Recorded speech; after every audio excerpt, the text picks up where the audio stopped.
Welcome back to the Jazari Kual Show. Jazari here with Tommy, back again for another stream tonight. Got a lot of breaking news and headlines that took place today to share with you guys.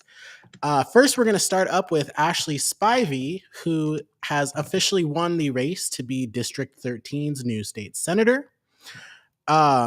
This was a close race.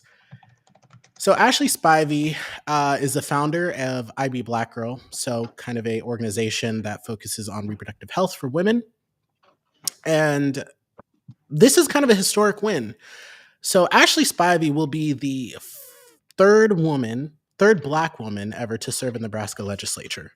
And I have some key facts up here. So since its establishment in 1937, the unicameral, so Nebraska's legislature, has had 14 Black state senators, and Spivey will be the 15th. The unicameral has only had a maximum of 2 Black state senators at one time, serving simultaneously. And as of November 2024, the 2 Black state senators are Terrell McKinney representing District 11 and Justin Wayne representing District 13, which Spivey will now represent when she's sworn in January. And Ernie Chambers actually served as the longest tenured senator, which I guess we all know, representing North Omaha's 11th district from 1971 to 2009, and then from 2013 to 2021. Do I have it correct that they created term limits because of him? Because of Ernie Chambers? Yeah. Yeah, no, they definitely did. So, yeah, he served from 1971 to 2009. And then he had to sit out for a session and come back in.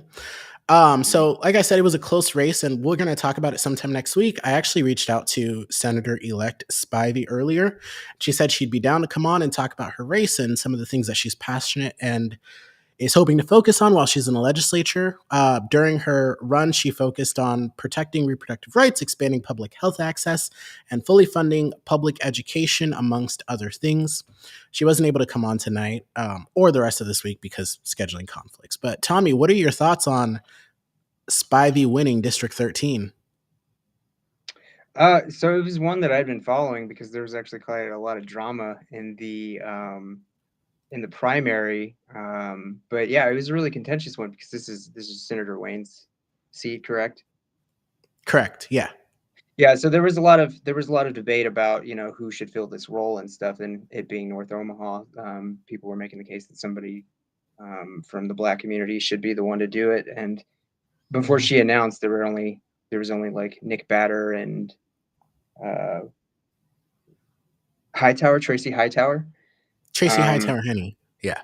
Tracy. Yeah. And then, Spivey, I believe she announced kind of late. And then it just kind of made a lot of drama happen. But I was pulling for Spivey the whole way, and I'm glad to see she won. Some people reached out to me last week, and they were like, "She's only up by 65 votes, and there's 335 provisionals. What do you think?" And since I have the reputation as a numbers guy, and I was like, "Well, we'd have to win 8 provisionals in order for her, in order to edge her out by 1 vote." So I can confidently say that she was likely going to win, and I'm glad I didn't give false hope to people. So. Yeah, her campaign was pretty confident with those provisional ballots, but the anxiety that would set in for me. I know. But, yeah. But yeah, I think it's quite interesting too. This is going to be the first time ever, actually, also that there'll be 3 Black state senators serving simultaneously. The other man won Blood's seat that was redrawn. Roundtree. Victor Roundtree, yeah. Correct, yeah. And I think when we talked about the redistricting that took place, we didn't think that was going to be a harder seat to hold. It was just as hard. It was just as hard as Jen Day's seat, actually. Seriously? By the numbers. Yeah, it was just as hard. And by the numbers, like, she was the most endangered incumbent, but that was just as hard of a seat as 49. So, like, for him to win, like, I'm gonna have to credit to probably he's very well known in the community, probably, especially the even Jen Day outperformed her. Oh yeah, kind of what we were thinking. She outperformed by a lot, or no, she outperformed a lot. I think she was only 3 or 4 percentage points off when a generic Democrat should probably lose by about 10 percentage points. So wow, I didn't look at the final results though. So Yeah, so it's gonna be quite interesting. Like I said she's willing to come on, just scheduling conflicts this week, and she wasn't able to make it. But I've had several Yeah, conversations. It's pretty cool. So yeah, no, yeah, I imagine she is, and you know me, I've told you from the Democratic perspective, it's very important to have a black woman in the legislature, and not because diversity for diversity's sake. It's just that's the Democrats' best demographic, and I think that they've had the Democrats back for decades. I think it's only fair that the Democrats should have their back as well. So I'm glad to see that somebody from their most supportive community is in there now. yeah, yeah, and I think the importance of having that specific demographic too. I mean, there are a lot of issues that specifically affect Hmm. different demographic makeups, and I think Ashlei Spivey, being very in touch with the community. I saw her Hmm. during during Juneteenth, the Juneteenth celebrations, and a lot of people knew her. A lot of people stopped by. They knew her by name. Hmm. She knew them back. Had conversations. How's your family doing? Stuff like that. Like that kind of talk. So she's pretty engaged in the community and pretty well known. And I think she'll come with a whole lot of knowledge on things that her community is looking for in the legislature. Hmm. Same as Justin Wayne, fierce advocate for North and South Omaha, and pushing through legislation and helping advocating for legislation to have criminal justice reform. So yeah. Hmm. Yeah, and I was only kind of looking from afar, being a fan from it afar, but she probably had to really be a fighter because she had to go up Mhm. against a lot of money. Um, yeah, it was like a mountain of money that was spent in the primary, and she made it out. So yeah, she probably fought really hard for that one. Not only that, like she was out there all the time. Like I always saw her social media posts of door knocking, Hmm. canvassing, like pounding the pavement, doing it old Yeah, school, like focusing on yeah. that. Paired with, social media engagement, but really out there doing, she did a whole thing called she did a tour of LD13 where she visited a Hmm. lot of like small businesses and shops and different organizations and, posted about that, but really tried to, try to get out there and get in front of the Yeah, people. yeah. I mean, that's how you close the money gap is you put in the work. You know. Yeah, for sure. Yeah. All right, another story that we have for you guys today. This is kind of I saw this video earlier on CNN, and a lot of other channels have been covering it, but I got a news alert that the New York Times reported that Bible based curriculum was approved by Texas for kindergarten to through fifth grade students. So that includes Bible based reading and language arts lessons. It's optional, they say, but schools that use it can get extra funding. Mm, Most of the lessons focus on Christianity, like teachings about Jesus' Sermon on the Mount, with less attention to other religions. And it had received a lot of mixed reactions. So supporters say it helps kids understand American history and culture. And critics worry that it mixes religion with public education and may violate the Constitution.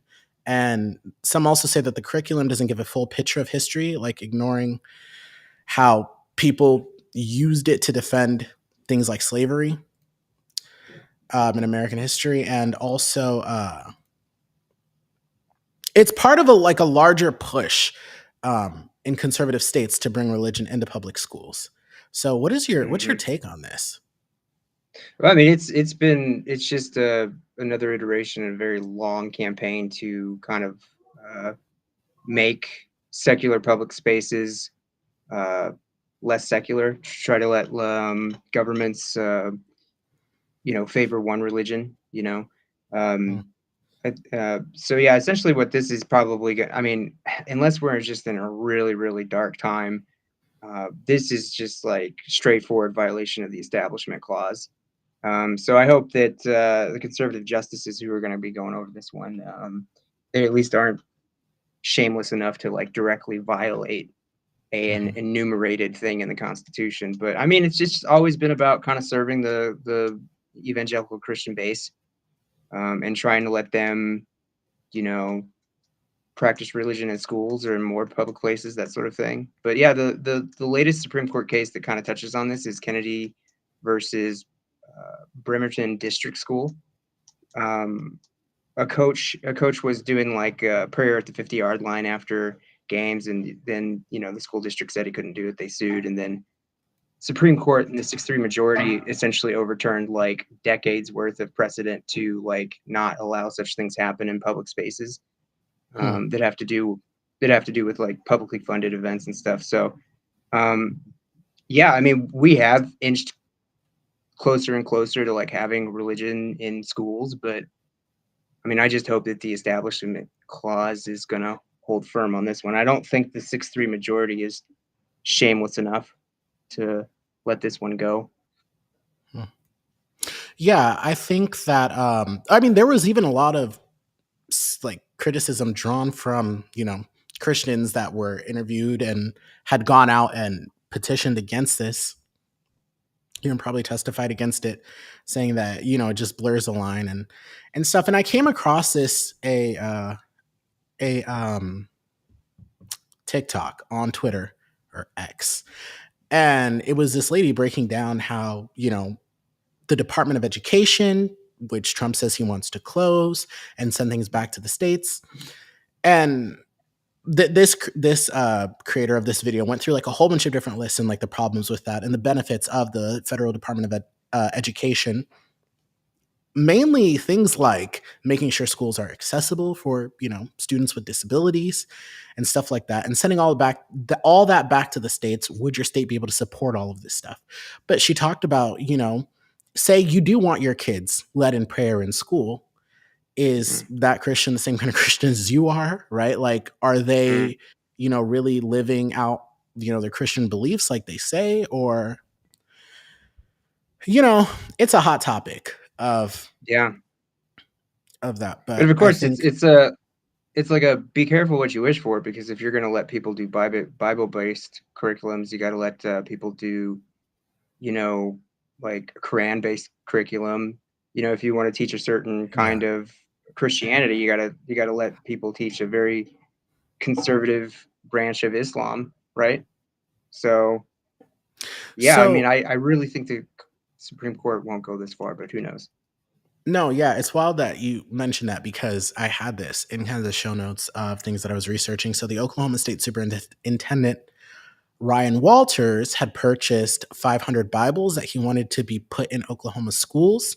And there was a video of him announcing the Department of Religious Freedom and Patriotism, which is a clip that I actually have queued up for you guys here. I'm going to play it and then we can react to it.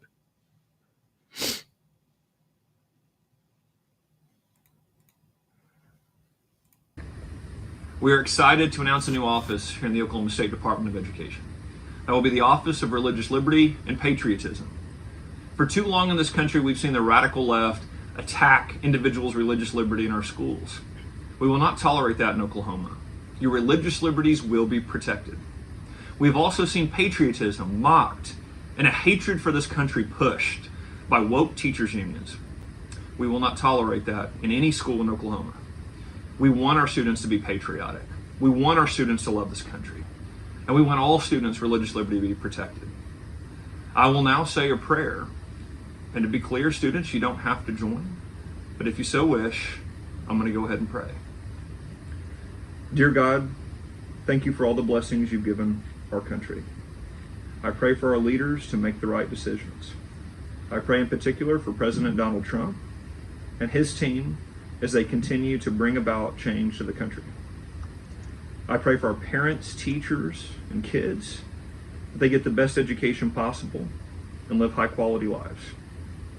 I also pray that we continue to teach love of country to our young people, and that our students understand what makes America great, and that they continue to love this country. Amen. So that video, he mandated to be played in public schools for everyone to know that this announcement was coming. I don't think there's an issue with him announcing this new department that's being created. I also don't even think there's anything wrong with him like praying in the video. I think the inflammatory rhetoric he used in the beginning, saying things pushed by woke liberal teachers and things like that, I think that kind of it clearly shows that, like, it clearly shows the partisanship in this. And he is the same superintendent that purchased 500 of the Trump Bibles that Trump had, which are $60 a pop. And what do you think about this while I get this other clip queued up?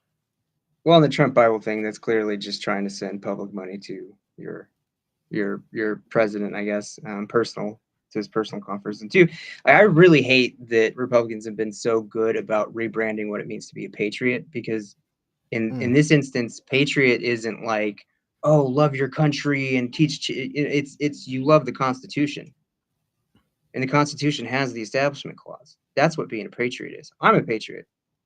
I'm a patriot because I want to uphold the Constitution Establishment Clause. That's what patriotism is. Keeping religion out of schools. That's patriotism. Putting religion in schools is not patriotism. It's just like, I just feel like liberals have to really take on that stolen branding of what it means to be a patriotism. I do love my country, and that's why I often criticize things that are going on here. That's what loving your country is. It's not just like, never saying anything bad about it. So I just, anyways. We do have a comment in the chat. Says from Mercedes, here's where I am. The teacher is retired now. But sixth grade language arts, we learned about religion, all religions, and the history. I wish her lesson plans were state curriculum because the way she taught us was glorious. So this is actually a part of just like the curriculum here. So when you are learning in like civics or what have you, there is curriculum that shows different languages, or not languages, religions, where you learn about the origin and things like that of different religions and potentially how they weave into the fabric of America. But there was also this interesting interview with Pamela Brown, who's a really good reporter with CNN, and she had him on. And I kind of want to play a couple of clips from that to see, because she asks him about this specifically.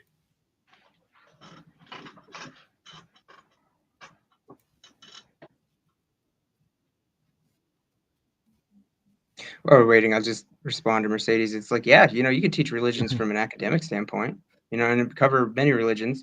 I mean, I remember when we got into like Greek mythology. I mean, that used to be a religion. I absolutely loved Greek mythology. But yeah, if it's from an academic standpoint, of course, have at it. Hold on, I'm speaking. There are many cases where the Supreme Court has routinely ruled on that. You went after woke teachers and the radical left in your announcement for attacking religious liberty, but your critics are saying that by requiring Bibles in every classroom and requiring this prayer video, you're trying to impose your religion on students in violation of the Establishment Clause. They say the Constitution, scholars say the Constitution is crystal clear on freedom of religion, not enforcing one religion, your religion, on students. What do you say? Look, CNN doesn't have to like it. Left-wing activists don't have to like it. I'm just talking about facts. It's not my opinion. Document. The Bible is a historical document. You can't rewrite history, okay? The reality is the Bible was what drove so many of the consequential events in American history. Why'd the Pilgrims come to America? Why in the world did Abraham Lincoln mention God and God's providence in so many of his speeches? How do you explain Martin Luther King Jr.'s letter from a Birmingham jail where he goes through biblical examples if the left continues to censor the Bible from our history classes? Listen, the left doesn't have to like it. They can be offended by it, but we've got to teach history to our young people to make this country great again. President Trump has a clear mandate. Our kids have to understand what made America great in the first place. And obviously the Bible, the Constitution, the Declaration of Independence are indispensable in understanding the story of America. I'm not saying that the Bible isn't an important part of understanding this. What I'm saying is your critics, including a lot of parents, are saying you're trying to enforce your religion, your specific religion, Christianity, onto students, not just by requiring Bibles in every classroom, but also by requiring this prayer video as well, where you also pray for Donald Trump. Just last week, this federal judge ruled it's unconstitutional for the Ten Commandments to be shown in a classroom. How is what you're trying to do different? Well, it's a radical federal judge way out of step with the American people and the Constitution. Here's the reality. We have the right to express our religious beliefs. We absolutely do. That doesn't stop at a schoolhouse. I was crystal clear in there. We're not telling kids they have to pray, but we are telling kids they have the right to pray if they so choose. That is what the free expression of your religious beliefs means, and the left has driven that out of schools because of their hatred for Christianity and people of faith. President Trump has been clear. I don't think that's fair to say that they hate people of Christianity or people of faith. The critics who are and I'm specifically talking about those who have signed this impeachment form for you, those school districts who aren't showing this. Their concern is that it's coercive and that, look, you're talking about how important the Bible is in U.S. history and the founding of the country, but this was a country that was not founded on a specific religion, and that if you are really, if it's important to talk about religious texts and how it weaves into the history of the U.S., then why not also include the Quran? Why not also include the Book of Mormon? Why not also include these other religious texts? Well, let's talk about this for a second. Everyone who signed that list, everybody suing me, they're the same people that want genderqueer inflamer in the classroom under the guise of... That's not necessarily true. You are painting everyone with a broad brush. I know the litigants in the case. The ACLU sued me on both. Southern Poverty Law Center. So as you could probably make out, like, that's kind of how the rest of the interview goes. It's just like back and forth sparring. She's talking about how, why not include all of these? Like you were saying, if you're learning from an academic perspective, why not include all this stuff? And he kind of just deflects and dodges the question each time. But what's your reaction to this video? I mean, the woke left, the leftist, the woke mob or something like that. It's like, who are these people? I've never met somebody who tried shouting me down with far left ideology. Is it people yelling at you on Twitter? Okay, I mean, I could point to all kinds of far right figures in real life, particularly the Freedom Caucus members in Congress. So it's just it's like, who are these left wingers? Who are these leftists who are like trying to shut down dissent or push down religion or something like that? I don't know anyone. I've never been shouted down. I've had some pretty tense conversations about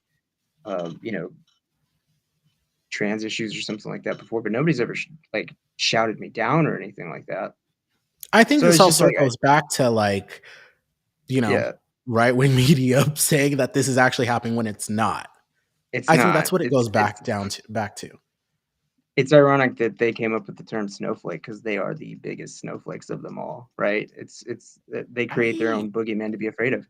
But it's not as simple as like saying, oh, if you want to pray, you can. I mean, in this Supreme Court case that I was talking about, Kennedy v. Bremerton, there were students who said later, like, I felt compelled to join them in prayer because I didn't want to be like one of the odd kids out. It's like there were even like some students who were Muslim and they were like, well, I felt like I had to go pray to God, the Christian God, because I didn't want to look weird. So it's like if you're leading kids in prayer and stuff or letting more religion in schools, you're just going to coerce people into going along with it. But I mean, it's one of those things that it does kind of enrage me a little bit, but then I come back to it and it's like, well, of course it's enraging me. It's meant to enrage me. It's just like, what's more important, this or like the fact that we have so many kids living in poverty, seniors living in poverty. And it's like, that's kind of the point. It's the point is to deflect and get everybody emotionally charged and yelling at each other. So, but at the same time, this guy cannot call himself a patriot when he's basically ripping up the Constitution. You know what I'm saying? I mean, listen to this, because in this, and I'll also just put in the chat. Well, you guys watch this stream first and then go check out this video.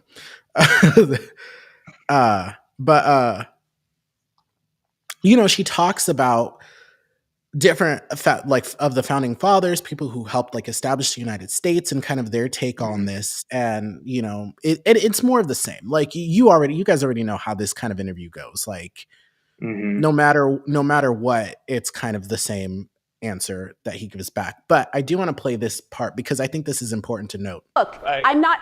Listen. We've got to get you in an Oklahoma history class because the next line is. Well, then let's talk about Oklahoma history, because Oklahoma is 48th in the country when it comes to education. It's ranked 48th in the country.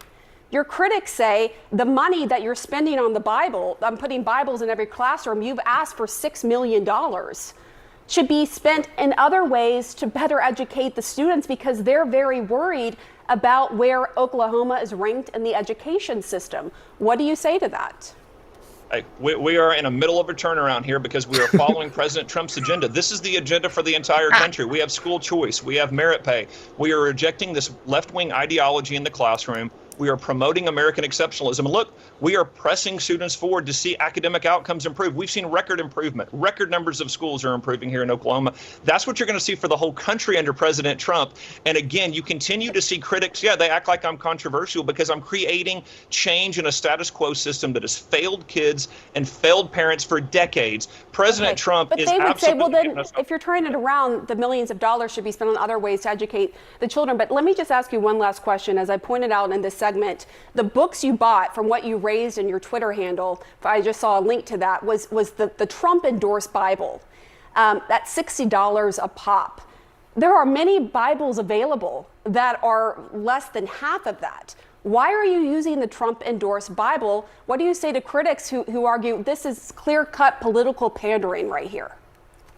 What I would tell critics is we're going to teach American history in Oklahoma. So that includes the Bible, the Declaration of Independence, the Constitution, and Bill of Rights. They are all included in this Bible that we've purchased. The Bible will be back in every Oklahoma classroom. President Trump is bringing... Why the Trump Bible, though? Why not a cheaper Bible where you could save a lot of money in taxpayer dollars? I just told you. All of those documents are in this Bible that we purchased for our kids so that they could understand the full context of the founding documents. So... Controlling. My whole thing is, like she was saying, like if this is what you're going to do, then why use this specific one? And she called it out as just what it is. Like it's clear cut political pandering. And his argument, as you guys heard, was that, this has all the documents and everything we need. I have not ever looked at that. I haven't seen that specific one like in hand, but I don't know if it has all those things that he listed. Do you? No, I don't, but there is one thing that just really stood out to me, if you give me a sec to explain. So he was saying, like, the Trump's going to bring it back, the Trump agenda and all this stuff like that. But that's kind of really what the root of it all is the reason why they want to get rid of Department of Education and they want more deregulation is because they want to be able to take over schools to teach kids more conservative values. That's what they want. They want to be able to do that. They want to be able to use public dollars to teach conservative ideology. And they're trying to say, well, look, all the liberal ideology in the classroom. It's just that's not only if there was all this, toxic liberal ideology, just sue. Why don't you just bring a suit to stop this quote unquote liberal ideology? But that's the gist of it. That's the gist of all of it is they just want to be able to teach conservative ideology in the classrooms. That's the overall goal. That's all I hear. I really struggle with this kind of stuff when it comes to this because I'm a person of faith. I read the Bible every single day. Like I'm going to go, read it, do my Bible study for the evening after I get off this live stream and go home. But it's turned into a thing to where it's like it's turned into like, if you are a Christian or you're a person of faith, you have to align with this specific political ideology. And if you don't, then that's not okay. Like that's what they're saying. Or that's like the messaging that I'm getting. And it also comes down to like reproductive health access, right? Like, if you don't believe in abortion and you have to vote Republican. If you're a Christian, you have to be a Republican. I hear that so much. And it's definitely caused, and I had this conversation like a year plus ago with somebody. And she's like, this was also another person of faith, older woman. And she was like, you're not the only one. Because it definitely makes you feel like you're aligning with the wrong, your politics are incorrect if that's what you believe. But then when I, read it myself, I read a lot about loving your neighbor, caring for the sick, embracing the outcast, taking care of those around you in your community. And then I see all these other talking points and these clips that go viral of things that people say. And it's like, this is not what I'm reading that's actually in the Bible. Like, this type of behavior is not what I'm reading that we should be, portraying in the Bible. And it has just, man, I tell you, dude, it's definitely made me feel extremely like conflicted. I think about it a lot. I don't know. What do you think? Yeah, I used to be Christian. I was raised Christian, but it's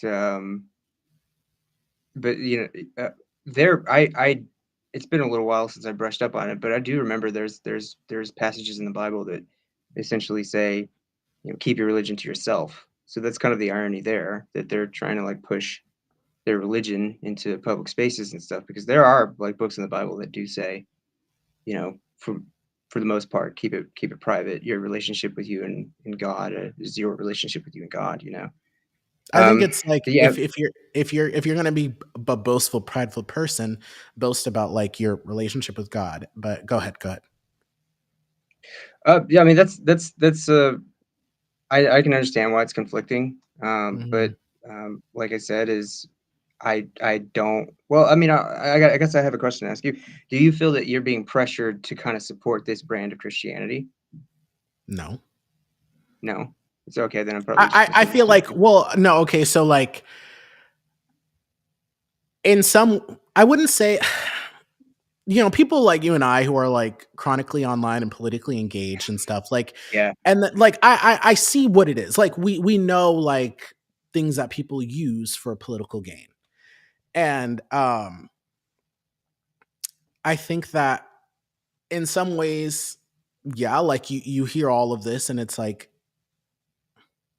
I mean, I guess, yeah.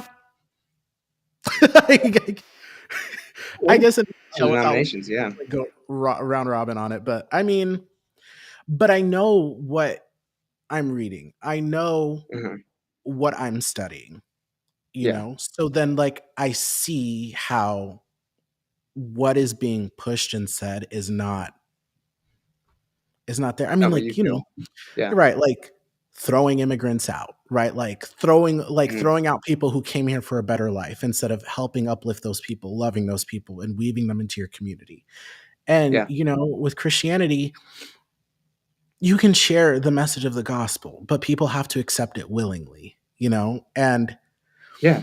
I would say one thing, being South Sudanese, like, and I've had this conversation with friends who are, African and other ethnicities. It's so much different than how it is here in America as far as like, religion and faith goes in Christianity. It's not like,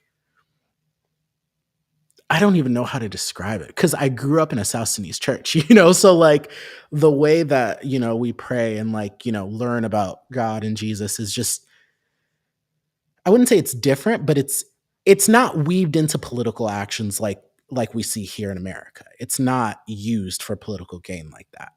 Yeah. But Yeah. I mean, I don't know. I just think whatever religion you are, you would want to be able to have secular public places, because it can go both ways. Sure, you can push us to a Christian theocracy, but I mean, it could go the other direction too, where we're just like this authoritarian atheists, like where we don't allow any religion, right? If we break that neutrality on religion that the government should have, that the Constitution does say it should have, it could go both ways. It could go all kinds of ways. It doesn't just mean that we're only going to have your religion, who's going to be the state religion. It could mean that another state religion could come in and oppress your viewpoints, or an institution could come in and oppress all religions. It's like, that's why everybody should want to have, the establishment clause upheld. because it could backfire, is what you're saying. Oh yeah, because it's there's no one-way street when it comes to life, and it's like the equal protections clause is because, one of the reasons why you don't want to trample on people's reproductive freedoms is because you give the government you give them an inch, they'll take a mile. Well, what's to stop them from treating other sub demographics unequal to main demographics or something like that? It's like this is kind of a long-winded way of saying it's like today it's them, but tomorrow it could be you, who's having your rights trampled on unequally, Yeah. So, all right, let us know in the comments what you guys think about this topic. We're definitely in new times of how things are developing. I mean, I see some comments on YouTube. Yeah. U.S. flag on it. Its leather cover and includes a text of the Declaration of Independence, Bill of Rights. It's on God Bless America. Then Trump put his name on it. Yeah. I don't know if he's trying to advocate for that, but I mean, still, you're wrapping a Bible up in the U.S. flag, saying it's patriotism, but what you're doing is you're shredding the Constitution. But maybe if he's just trying to give us extra context to know what's going on there, but still, it's Sure. like whether it has Trump's name on it, whether it has Trump's 'Cause name on it or not. it's supposed to transcend across the world, right? Like, you know what I mean? Like, it's something that everyone around the world. It's not limited to just one country, but yeah, I think he's just giving like more things for context. But yeah, Sure. Next story. Yeah, go for it, man. All right, so I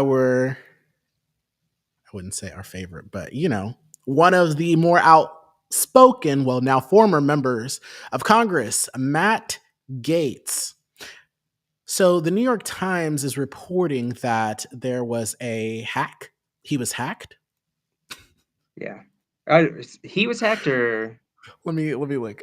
Okay, so a hacker using the alias Altum Beasley accessed a secure computer file shared among lawyers that contains 24 exhibits, including damaging testimony against former Congressman Matt Gaetz, now President-elect Donald Trump's Attorney General nominee.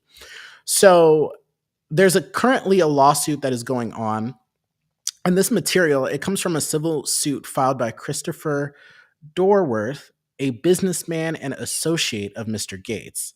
He's suing someone named Joel Greenberg, who is a former ally of Gaetz, who is now imprisoned for sex trafficking, and the woman alleging underage sex with Gaetz, claiming defamation. So that's kind of a long-winded way of saying, let's go to this quote here.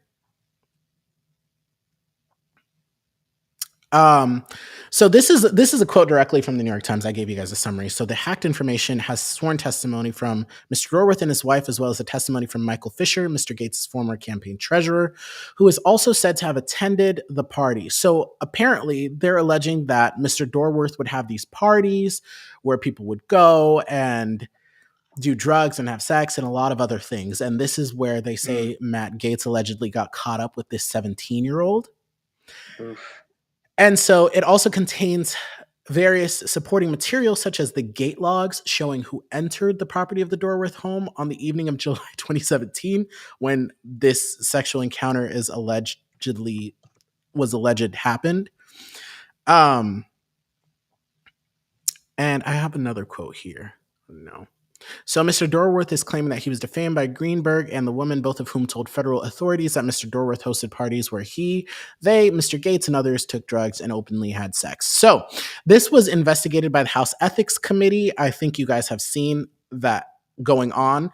And they were not able to get him to cooperate on this. So it would be a thing to where they would request information from him. They would request like a statement from him. He would wait until the very last end of like the deadline when they needed it, and then not give them the actual information they asked for. So there was just there were a lot of roadblocks that he intentionally set up for them to do this investigation thoroughly. And there are different House rules or ethics committee rules where it's like, you cannot release anything that might be damaging or an investigation on a member of Congress during like an election cycle, or when they're like during a primary and during a general election.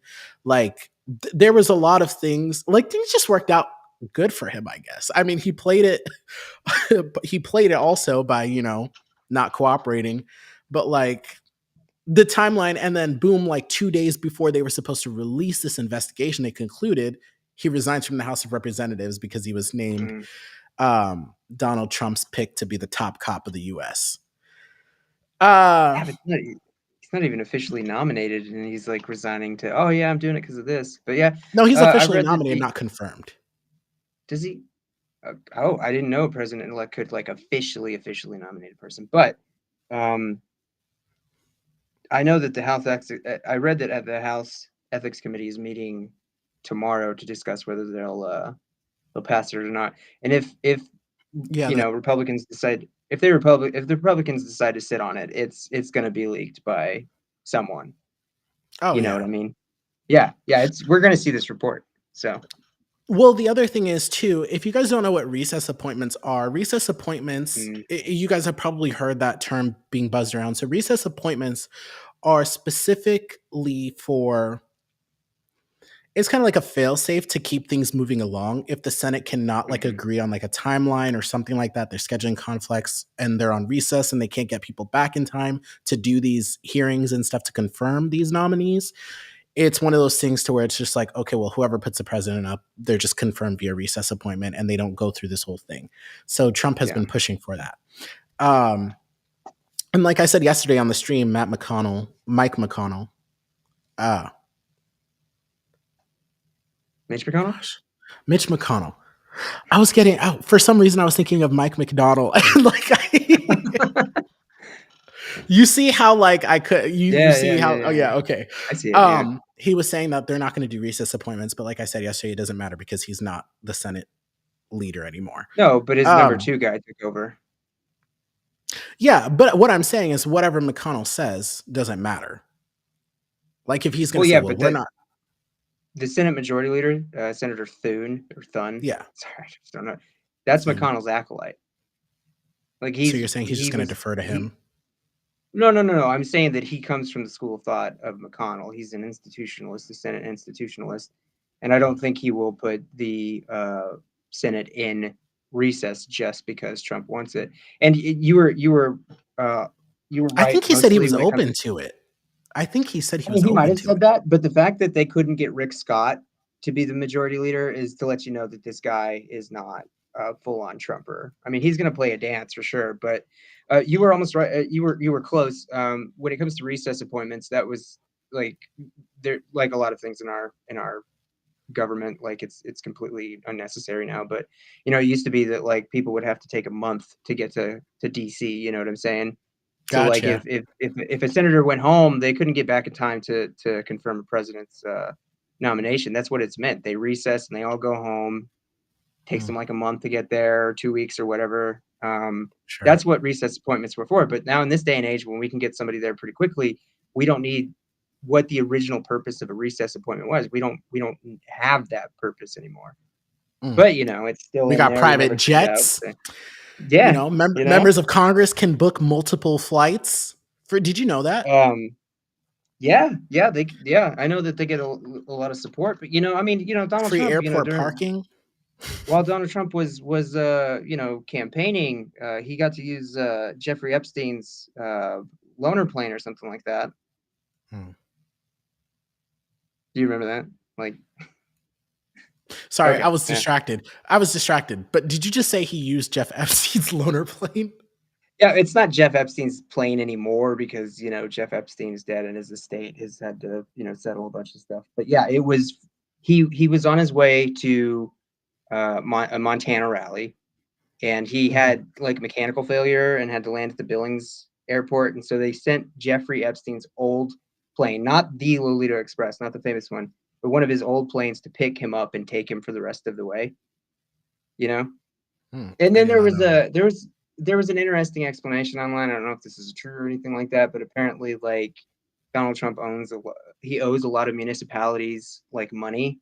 So he can't just fly in somewhere with his private plane without paying a bunch. So the little conspiracy theory was he switched planes so he didn't have to pay somebody or something like that.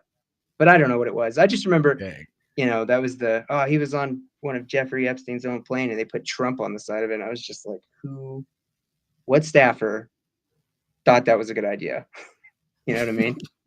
But no, I mean, recess appointments are outdated. They're not needed. And he just sees it as a loophole to get everybody. But I think it can come back to biting him in the butt because when you do a recess appointment, all the people that you put in through a recess appointment, they all expire at the end of the Senate term, which means in what, 2 years? If the Republicans lose the House in 2020 or the Senate in 2026, everybody who he recess appointed, they're out, and now he's got to fill those vacancies. Would they have lasted that long anyways? Maybe, maybe not. I mean, like if he's doing judges, for instance, because there's a ton of judge vacancies, and anytime the Senate could have gone in recess to give Biden like all of those recess appointments, but like I said, they'd expire with the new Senate. So, yeah. What do you think of this nomination? I mean, they said there were audible gasps on the Senate floor when this news broke. And, people were saying this is the worst nomination in the country's history for this like prestigious role. Like, this is a big deal. Like, this is such an important job. I'll never claim to understand the mind of Donald Trump.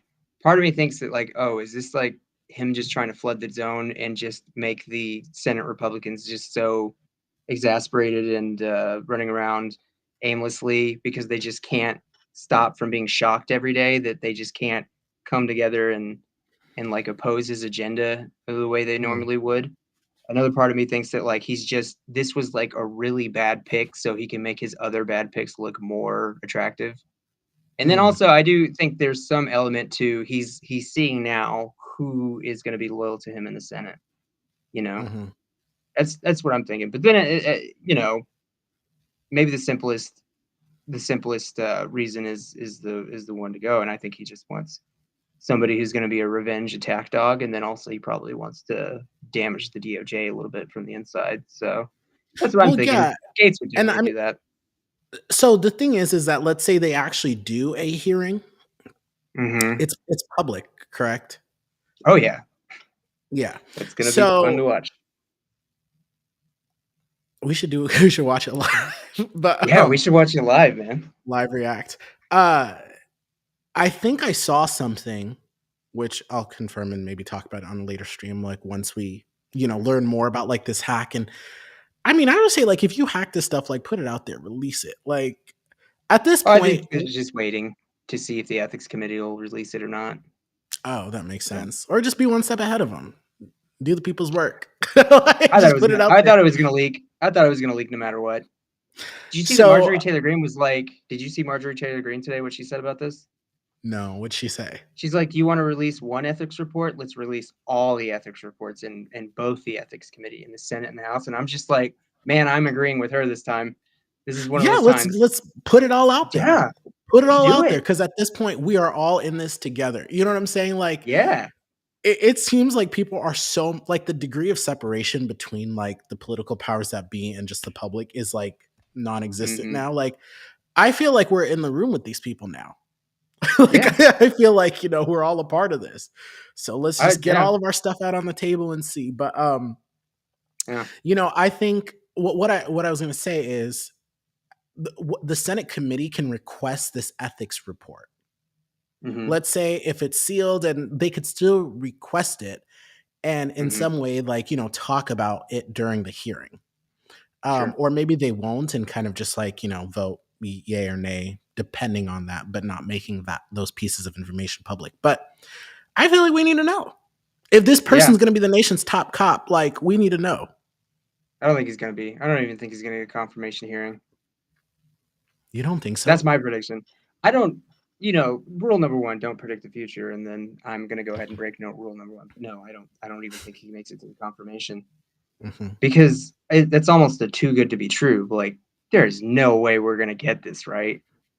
Because that's going to be amazing, and he's definitely not going to win. He's definitely not going to do it. You got Susan Collins and Lisa Murkowski are always also deriding it, but I bet you a lot of people hate this guy. I do not understand Susan Collins. Because I feel like every time something chaotic happens, it all boils down to Susan Collins. Like the Supreme Court justice picks, it all came down to Susan Collins. Have you seen those Yeah. memes where it's like Susan Collins saying, "I think they've learned their lesson, so I'm going to go ahead and like." Yeah, no, You know. that she was basically I think that was probably lampooning Kavanaugh, if not other things. Mhm. But she was one of those people that Kavanaugh said, no, I'm not going to overturn Roe v. Wade, and then he did it, and then Mhm. she was like, oh my gosh, I'd never, gasp, and it's like, well, they told you, Susan or Senator Collins, Listen, I feel like everything in this country always boils down to California, Texas, Florida, Susan Collins, Donald Trump. Um, Texas, California, and the Susan people Collins. no, Texas, California, Florida, the people who run those states, right?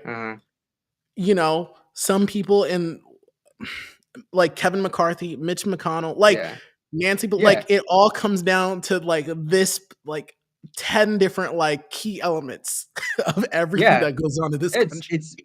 It's funny you mentioned Kevin McCarthy, because Kevin McCarthy has said in a few interviews after the fact that the reason why Gaetz nuked his speakership is because he wouldn't shut down this probe. And it's just like, I am going to trust the scorned Republican when he's gossiping. Like it's probably it. It's like, he used the Republicans going with the Democrats on a government funding bill as an excuse, but yeah. I mean, she's up for re-election in 2026. So one, I think she's going to be really motivated to be an anti-Trumper, but also I don't think she's going to make it. I think she's going to lose in 2026 if she runs again. Then it'd be her 6th term if she won in 2026. So, but yeah, it's wild. I mean, this is okay. So this is what inspired this. Have you seen this Harry Potter peep? Why is it when something happens, it's always you three? Is it wrong? I guess because I guess not.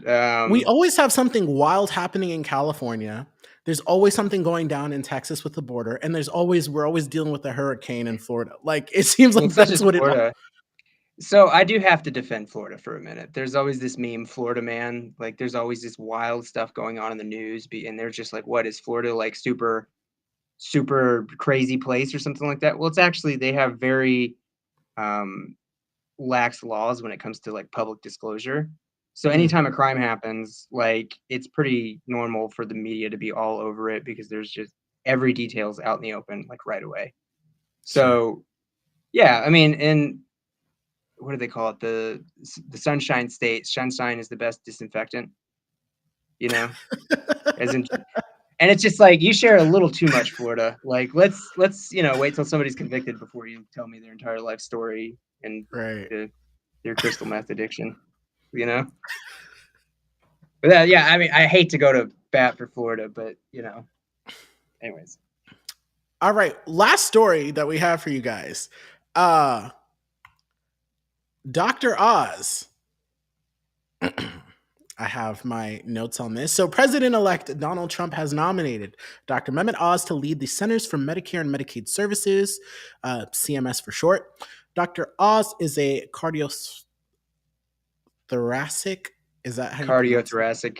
Thoracic, yeah. Thoracic surgeon and former TV host, is expected to collaborate on healthcare reform with Health and Human Services Secretary-designate Robert F. Kennedy Jr. And the nomination highlights will focus on addressing chronic diseases, reducing waste and fraud within CMS. And Trump has praised him for his public appeal and potential to enhance the healthcare system. He also holds a dual U.S.-Turkish citizenship, which has been, the point of criticism during his unsuccessful Senate campaign in Pennsylvania, because of his connections with Turkey. But despite all of this, Trump and Melania like him, and Trump thinks he would be good for the job. I was actually surprised. I texted you this, like the breaking news screenshot earlier, and I was like, this can't be real. I don't know. Why do you think he picked him for this? You know, I have my own thoughts that maybe it's because after the announcement of RFK, all of these pharmaceutical and drug company like stocks started like dropping and the stock market kind of like took a dip. And I think the solution was like, don't worry, we'll actually have an actual real doctor kind of like helping oversee this. We got Dr. Oz. Maybe. But what do you think is the reasoning for this? Based on pure speculation, because we don't know these people. We can only just go off of like what we see. You're trying to ask me to enter the mind of Donald Trump, and let me tell you something that kind of a ridiculous ask, but if I was being somewhat facetious, I would say he picked him because of his TV ratings. But he does like celebrities. He does like celebrities. He loves those numbers. But if I was trying to be serious, I think it's because he's looking for somebody who's loyal. He's looking for loyalty. And every one of these picks that I see, yeah, people see, oh, the Fox News hosts and all this other stuff and the TV people. I see loyalty. I see that we're just going for it. I mean, he's more dangerous this time because he's not going in completely blind-eyed. And honestly, I don't think he wanted to win the 2016 race, but this time, you know, he actually did want to win this race. Wait, why do you say you don't think he wanted to win the 2016 race? Well, just kind of the revelations we had after 2016 was, one, the Clintons were the one that convinced him to run because they thought that Trump would be easy to beat. Two, there was some, and I know this one is a little more speculative, but like there was indications that he wasn't even trying to be a serious candidate. He just wanted to kind of show NBC that he could be an even bigger showman. And then that backfired and he got fired. And then his sons were like, let's just see where this goes. And then also the thing that's a little less speculative, he was like in communication with Roger Ailes, who was like the Fox News guy, like one of the Fox News heads. And he's also in communication with Sean Hannity. And those revelations revealed that it seemed like what he really wanted to do was lose, claim it was stolen, and then start his own conservative right-wing network. Like he wanted to make his own Fox News. And apparently Roger Ailes was also I don't think that he actually wanted to win. And as a matter of fact, maybe I'm just reading too much into a picture, but the first picture after he was announced as won, he was just like, you know. I don't think also, you're far off from that. Like, I've heard this before, that the whole point of him running was to get his numbers off because he was coming off The Apprentice and, you know, looking for the next thing. I'll tell you guys, like, when you're on the internet, it's like, or that level of celebrity, you try to find the next thing to keep you like relevant, keep you engaged. And now he literally has like captivated the world.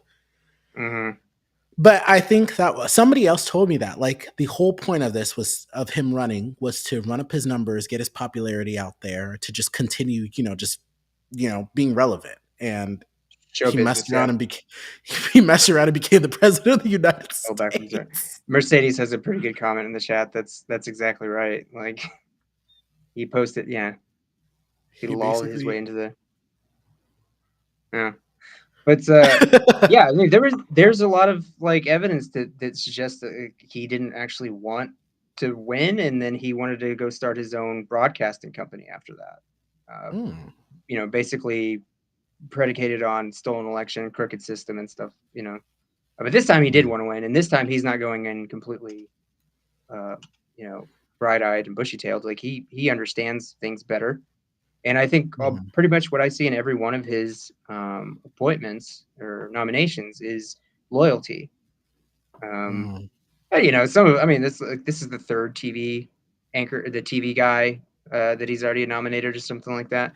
But for Dr. Oz specifically, for me, it's kind of a mixed bag. I saw, and I know this is liberal internet, and I know it might not even be real, but people are just still running around with their hair on fire over this, and it's just like over his report over Dr. Oz. Like every nomination that happens is just it's turning like the liberal spaces of internet on their heads every time, and it's just like some of these nominations require some nuanced discussion, and I'd rather see people be informed. Like, why should you be afraid of Pete Hegseth? Well, we shouldn't just go because, because he's bad. Look at him. He's just bad. It's like, well, why is he bad? You should understand why he's bad. Right. Dr. Like Oz, we though, played those clips yesterday of yeah, him saying families can be deported together and kind of like his history and stuff. Yeah. yeah. Oh, yeah, go ahead. I'm just saying we got to stop debating personalities because Trump has shown us that we cannot debate his personality. We have to actually start taking him seriously, and we have to start debating his policy positions and his picks, his nominees and stuff. Now, for Dr. Oz, it's very interesting. Like, it's a bit of a mixed bag with me. I think the first thing that I would point to about what I don't like about him is he was basically like a snake oil salesman on all those like doctor shows. They're always trying to hawk, oh, this new revolutionary weight loss thing, and it was just like that was his brand for a very, very long time. But he is Sure. kind of a genius in his own field, is what I've read. And then also during COVID, like he saw that people were not taking it seriously, and he used his ability to be a showman to he took his shows into hospitals to show people what was going on in ERs. And he was a huge advocate for COVID awareness and taking it seriously. And he was a huge advocate for vaccines at the time. I think the only thing that I really didn't like about that I'm aware of, I'm sure somebody could find something, is that he, as soon as Trump started talking up hydrochloroquine or something like that, he started saying, oh, this might be something too. But in the end, it's like it's a mixed bag. Like the good doesn't wash out the bad doesn't wash out the good. When I think about Dr. Oz, yeah, I think about the snake oilsman stuff, but I also think about what he did during COVID. It was huge. Yeah. Like seeing him go into ERs and getting people's permission to show them what they were going through. Like that was huge for people. He convinced people. He convinced a good number of people to take COVID seriously. So, I'm hoping that's been a lot of things, right? Like where we were talking about the other day, like how Joe Rogan had a virologist on his show at the beginning of COVID and was talking about all that kind of stuff. And then next thing you know, like he completely does a 180 on it and all that stuff, man. That's kind of sad. That's kind of sad because think of how much tragedy could have been avoided. So yeah, Michael Osterholm, he was on in March 2023, and that's when Joe Rogan was like, "Yeah, vaccines mask up, yeah, totally." And then slowly, it just became this like rebel kind of thing, like, "Oh, we can't let the governments, we can't let Gavin Newsom shut down the Whole Foods." It became like this kind of like rebel thing, and then he not the Whole Foods. Then he was always kind of conservative in certain ways and stuff, but then he started attracting more and more right-wing people. And then I think he just became audience captured. Damn. That's what I think happened to Joe Rogan. Like he was already conservative prone. He was more like libertarian-ish. And then at that point, he saw that he always hated California. That's where he lived for a really long time. And, he wanted that kind of freedom. Yeah, Joe Rogan never was pro-COVID vax. Oh, look at the episode. No, we didn't have a COVID vaccine in March of 2020. But look at the episode, March of 2020, with Michael Ostrom. Blake says Joe Rogan was never pro-COVID vax. No, I didn't say he was. We didn't even have a COVID vaccine in March 2020. But during that show, go watch it. This guy was saying, "Oh, they'll develop a vaccine and that'll help," and Joe was like, "Oh yeah, okay." And then if you go watch that episode, you'll be like, what the hell? That was Joe Rogan in March 2020. Go look if you don't believe me. I remember watching that episode. That was the day that episode came out when the NBA announced that they would be canceling the rest of the season. That's when COVID became real to me, believe it or not. Yeah. I was on a car ride to Oklahoma, and on the news they just said, breaking, NBA cancels the rest of the season. I was like, oh man, this is serious. Not the NBA. Dude, I remember working at Nelnet and I went out for lunch and I was seeing this thing. I'm like, what's going on in China? Like, oh my goodness. Because they were talking about all this stuff. And then I started getting more and more alerts and I'm like, And then they were talking about first US case confirmed. And I was like, And then they talked about first case in Nebraska. I said, And then well, they started. It's not funny, but looking. No, go ahead. I was just saying, looking back on it, I just remember thinking, this was around the time where I much more, I got more heavily involved in, what was going on around me and things, because I think I was also kind of just not living in a bubble, but kind of just was they'll figure it out. type thing. And then things just went downhill. And then Yeah. I was a computer science student at the time, which I don't know if you guys can ever think of me being a computer scientist, but Wow. I didn't so know our that. professor was like worst time because like my brain is just not wired for that, and I really respect people who can like do that kind of stuff because my brain is just wired more like creatively and stuff, so I just struggled with it. But I remember It's a our different kind of creative. a what? It's a different kind of creative. You're like, oh, I think Yeah. my brain's just a little more creative, and it's like, it's a different kind of creative. Yeah. Well, Computer okay, so science. I would say my brain Yeah. is more creative, not very like the like technical and analytical that you would need to be able to think to like design Yeah. programs and stuff like that and think Sure. like abstractly in that way. But I remember our professor was sending out like email alerts like every time there's a new like breaking update. He's like, "All right, we've entered DEFCON 1 or DEFCON 2." And then like he Oh had a no.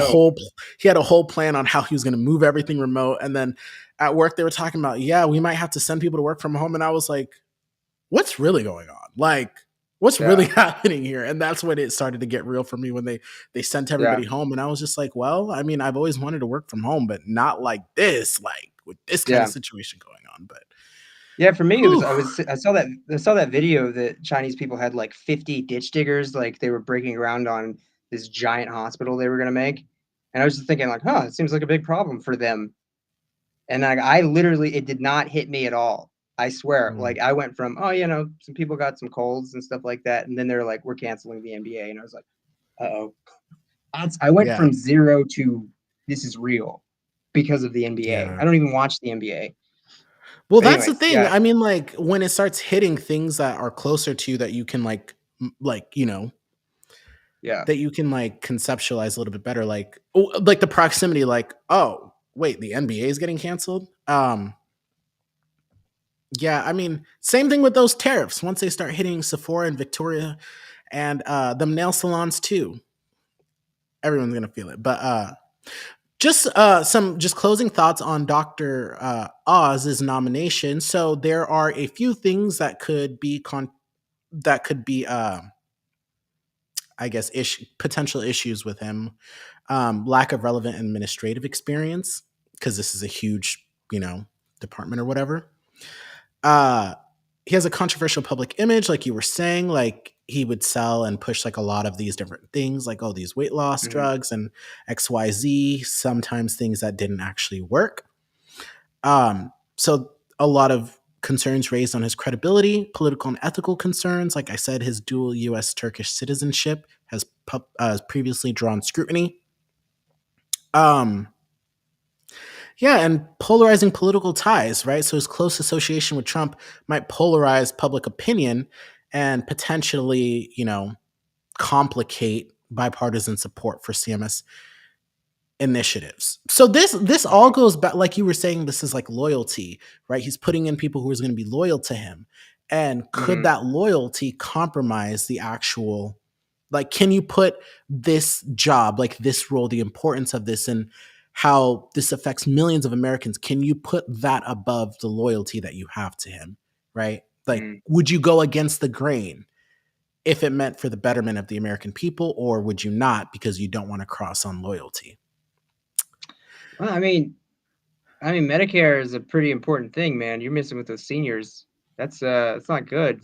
But Well, were they planning I on just cutting don't. it Yeah. anyways? Like, so when I saw this, I was kind of Oh, that's what. confused. I'm like, Yeah, that's what they say sometimes. But I don't know. I don't think they'll do it. But I don't know the future. But when it comes to like the the kind of reactions that I'm seeing, it's just like let's stop debating personalities. It didn't mm, work.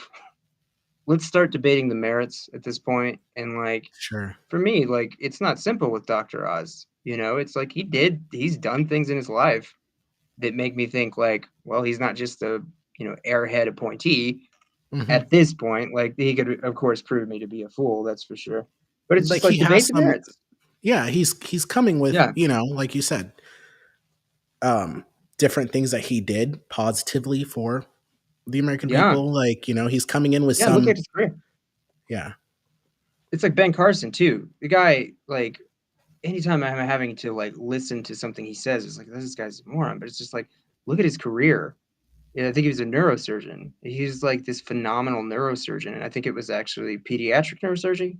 I'm not entirely sure, but it's like debate the merits, don't debate the personalities, and he comes with a mixed bag, you know. And it's just like the thing that I'm worried about is the loyalty.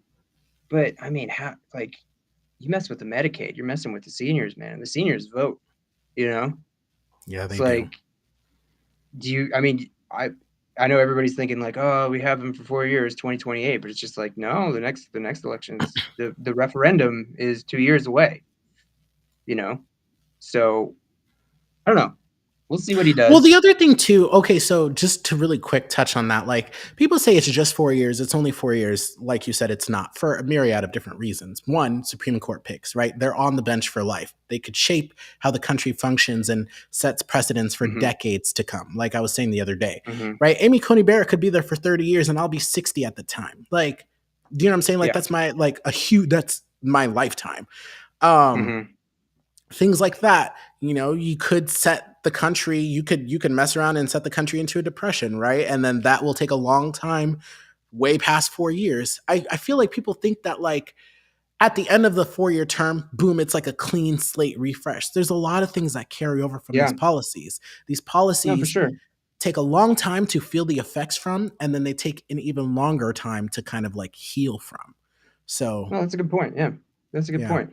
I'm just saying it's like people are like, we've got no hope for the next 4 years. 2028 is when we'll be done with them. It's just like, well, you know, 2026 is the first referendum, you know, unless, you know, you have a special election. But yeah, to finish it off, it's like I think that we just have to have strategic caution. Yeah, be ready for the fight that's coming. But if we just start off out of the gate as alarmists, nobody's going to pay attention to us. But also, you know, I probably should just stay away from liberal internet spaces, but because maybe not, maybe the liberals are actually like taking like the real life ones are actually taking things seriously and not just running around with their heads are on fire, their hair's on fire. But I mean, we'll see. There's plenty of time to prove me a fool on this. So yeah. We'll see. One thing I did want to just touch on before we go, like we did that show last night. Ken Martin did announce today that he's going to be seeking the chair of the DNC, which is pretty exciting. But I also got word that Ben Winkler, not official yet, but Ben Winkler is about to announce too. He's also a progressive challenger, chair of Wisconsin. So I think maybe in a week we could put together a show or I could put together something to like let you know, like why is this important, how it's going to go down and stuff. Because like a lot of people don't know this, but there's actually going to be forums. Like they're going to have debates to be the chair. That's typically what happens when there's no president and the people are going for the DNC chair. There's typically forums they attend and people ask them questions and stuff. This is kind of like a small little, you know, primary season for them. And then we can break down like how do they get voted in, where are the numbers coming from. He started with 83 pledged voters out the gate. So I mean, it's going to be exciting because you get to learn, you see as early as next March, if the Democrats are actually going to start rethinking their theory of the case. Sure. So yeah, but yeah, what we talked about last night, what we kind of scrambled together, it came true this morning as of like 5 a.m. Eastern time, and so yeah, that panned out. And you text like me early. Now. So for you guys watching, Tommy and I, you know, Tommy's one of my best friends. Like we text all the time. I wake up to news and messages from Tommy and I'm like, this guy up so early, right? Like I'll wake up at 7 a.m. I'll get messages from like 6 a.m. that came in from Tommy. I'm just like, golly. All right. Yeah. Well, but hey man, we turned out to be right. Look, we have insider knowledge. I don't know. But you heard it here first. I don't know who. I mean, there was already speculation, but then I knew as of yesterday that he was about to announce, and he announced this morning. But Ben Winkler is expected to announce sometime soon. I still think Ken Martin should be the pick. Ken Martin came out with 83 pledged votes already, which is like a fifth of the people who are voting. But also, that's a really good indicator that this has been in the works for quite some time. Yeah, he's really been working. He's been. There's no way he got 83 pledged support in 2 weeks. So this has been going for a while. Ken Martin, and then like looking at his career, it's like this guy's been playing the long game for a few years now. Right. Yeah, we can go into that later. Let's see more people announce, and then we can kind of go into specifics and stuff. But yeah, I just wanted to mention, like, you heard it here first. Yeah. Yeah. I do want to that's give a kinda shout cool. out really quick to Mercedes for sharing the stream on Facebook. She said this is an awesome podcast. So thank you guys for tuning in. We Yeah, appreciate we it. need to get her. We need to get her on sometime, at least audio. I would like to hear thoughts. I'd like to hear everybody's thoughts. Blake Yeah, H honestly. here, like, he said some interesting things. Blake H makes me want to go rewatch that episode of Joe Rogan that I've been talking about. Maybe I misremembered it. Right. Like, Everyone's welcome. Let us know. We'll drop you a link. You could hop on. But allegedly, Obama started meeting with Dem leaders years ago to set this up. Ooh. no, not for Ken Martin. No, sorry. Martin O'Malley, Rahm Emanuel, I believe that, but not for Ken Martin. No. Said we can set it up. All Yeah, right, Mercedes. hell yeah, Mercedes. Yeah. All right. All right. All right. Well, thank you guys so much for tuning in. Please be sure to like, comment, and share to keep the conversation going. I think this is fun. I like hopping on here and, breaking down the headlines and chatting with the folks about what is going on. This is going to be the... Man, this 4-year term hasn't even started yet. And it feels like it's already exhausting, but I don't know. It's fun, but we're also weird. We're very politically engaged and chronically online. So yeah, we're kind of the freaks. I'll put it that way. I wish I didn't care. I don't know. That's a dumb way of putting it, but yeah. All right. Thank you guys for tuning in. We'll catch you guys in the next one. Peace. Have a good one.